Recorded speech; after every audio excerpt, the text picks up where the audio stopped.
Kitab Sirul Asror karangan Syekh Abdul Qadir Jailani, membahas tentang kembali ke sumber azali. Keberadaan manusia dapat dilihat dari dua sudut pandang, yaitu jiwa dan raga.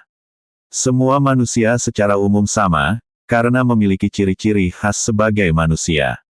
Namun dari sisi jiwa yang tersembunyi dalam raga, setiap orang berbeda-beda.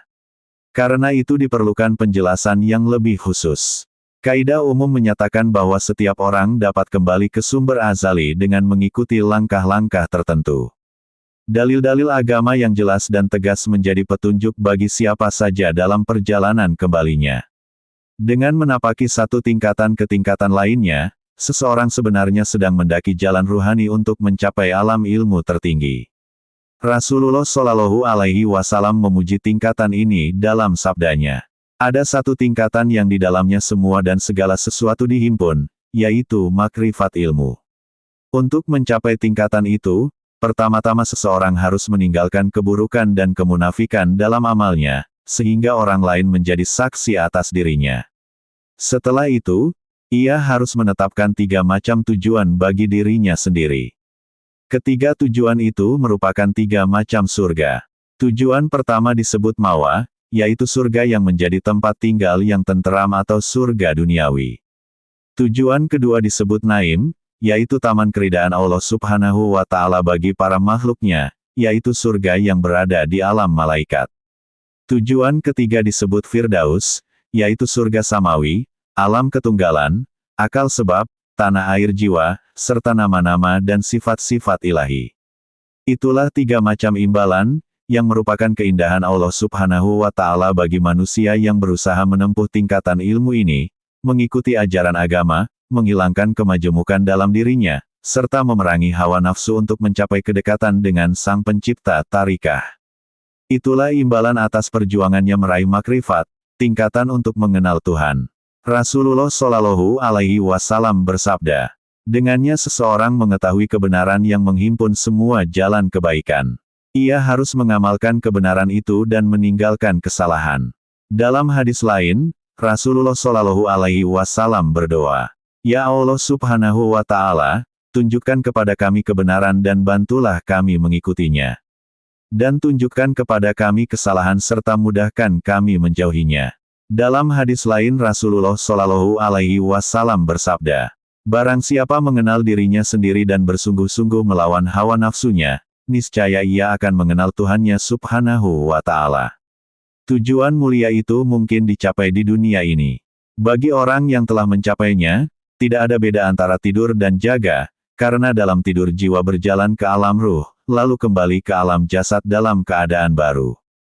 Keadaan ini disebut mimpi sejati.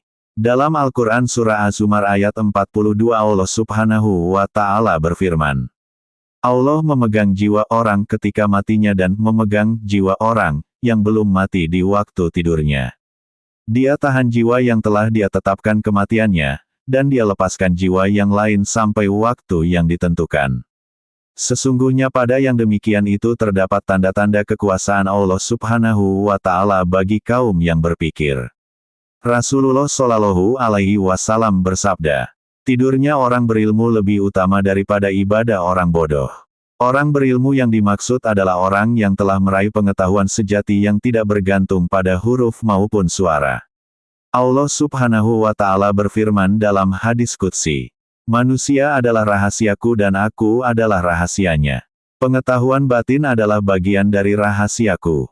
Jika aku masukkan pengetahuan ini ke dalam hati hambaku yang saleh, tidak ada yang mengetahuinya kecuali aku. Dalam hadis qudsi lainnya Allah Subhanahu wa Ta'ala berfirman, aku sesuai dengan prasangka hambaku.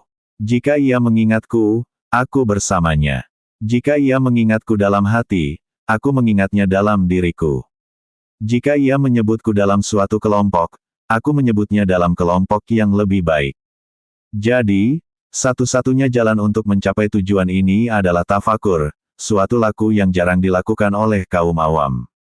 Bahkan Rasulullah Shallallahu Alaihi Wasallam bersabda, tafakur sesaat lebih utama daripada ibadah setahun, atau dalam riwayat lain, 1000 tahun.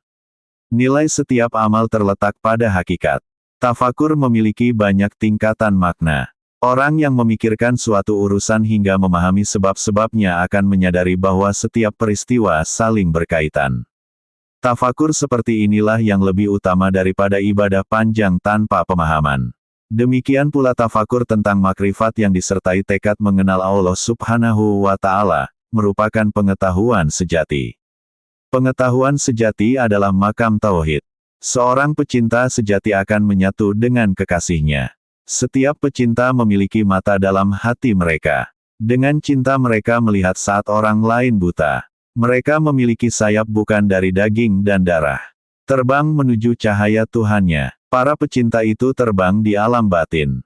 Mereka adalah orang-orang berilmu sejati, para kekasih Allah Subhanahu wa Ta'ala. Bayazid Al-Bistami berkata, orang yang berilmu adalah kekasih Allah Subhanahu wa Ta'ala. Dalam hadis qudsi Allah Subhanahu wa Ta'ala berfirman, para kekasihku tersembunyi di bawah tiraiku. Tidak ada yang mengenal mereka kecuali aku. Yahya bin Mu'az al-Razi berkata, para kekasih Allah adalah wewangian dunia. Hanya mukmin yang ikhlas yang dapat merasakannya. Semakin jauh seseorang dari dunia, semakin dekat ia kepada sang kekasih. Kekasih Allah Subhanahu wa Ta'ala adalah orang yang berjalan menuju kefanaan hingga ia menyaksikan hakikat eksistensi. Namun karamah bukanlah ukuran makam spiritual seseorang.